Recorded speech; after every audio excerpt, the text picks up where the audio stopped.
We've got a driveway here that is about 1,000 feet from the gate all the way down to our house.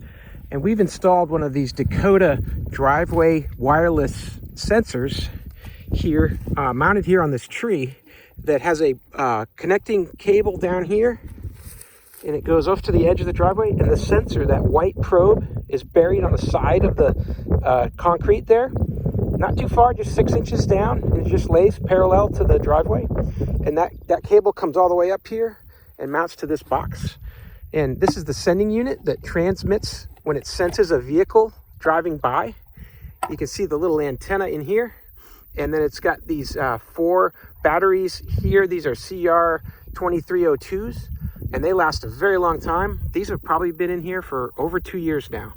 Had very good luck with this unit. It sends that signal when a vehicle is detected all the way back to that house, and that sends a chime alarm into the house so you can hear that a vehicle's gone by.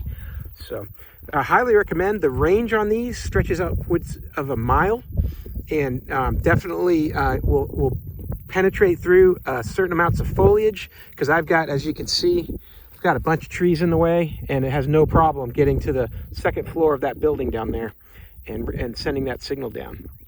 So I highly recommend it. It's very easy to install. In this case, I just nailed it to the side of this tree and then ran my cable down and then just buried my cable. I didn't even put it in any conduit because the cable they're giving you is a pretty good weather resistant cover around it.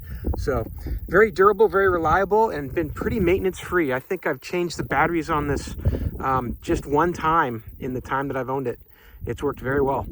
So, hey, I hope this was helpful to learn more about these Dakota wireless sensors and sending units, and I hope that helped you out. Have a great day.